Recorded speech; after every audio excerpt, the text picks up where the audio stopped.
Well, believe it or not, there is a workforce shortage in this country, and tens of millions of Americans can't read or write, and many have put their education last on the priority list. But there is an invaluable resource to stay competitive in this marketplace.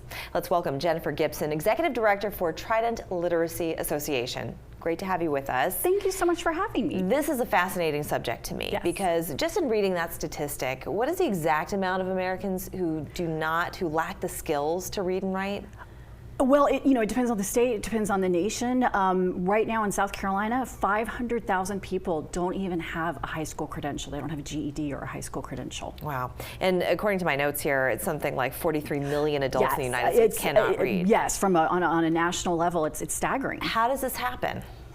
Well, for a variety of reasons. Sometimes it's access, but many times there are other things going on in someone's home, be it their family life, the school that's available to them, and they just don't get the education that they need. And all these kids that were kind of failing in their K through 12 education, they become adults. And it doesn't, when they turn 18, they don't magically get all those skills that you acquire in that K through 12 education space. We were just speaking to Dorchester District 2 schools, and they were saying that early learning, even before you set foot in the classroom, is essential. So is it also a lack of parents that are not getting their children up to speed even before they enroll them in school? Well, these adults that are part of our program, they're parents. They're absolutely parents. And so if you yourself do not have strong reading and writing skills, it's going to be very difficult during your child's first 1,000 days to make sure that they're getting that from you. And so that's why you cannot really talk about childhood illiteracy and childhood literacy without speaking about their adults and their parents. It's not because they don't want to, it's because they don't have the skills.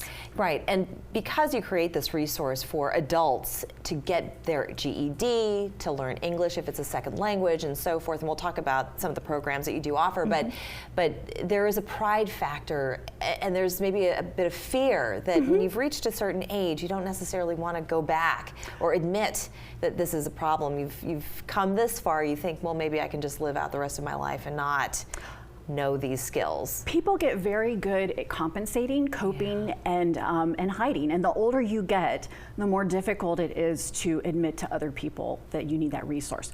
They are much more likely to just leave a situation. So let's say they get a job. I hear a lot of employers say, well, after that first day, they don't come back. Well, it's not because they're not happy. It's because they know there's something in that job that they're going to have a difficult time doing, and it's the expectation they should know how to do it.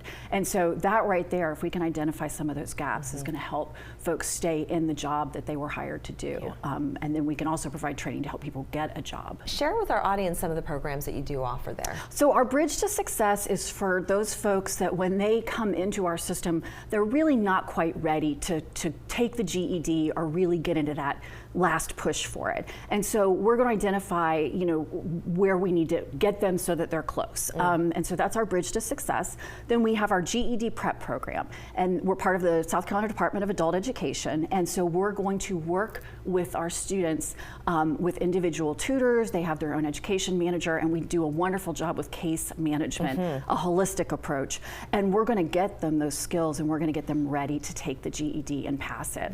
And then ESL is a huge part of it. So we have so many people in the Low Country that English is not their first language, and so we have a variety of programs to help them improve those skills. And then lastly, we do workforce development. We will actually work with an employer to determine what their needs are, be it, frequently it is actually English as a second language, but it could also be helping folks learn how to get past the beginner's permit for a CDL driver's license. That's something we need so much of. And so there's not, that a lot of the training programs, they really have the expectation that you'll be able to get the permit.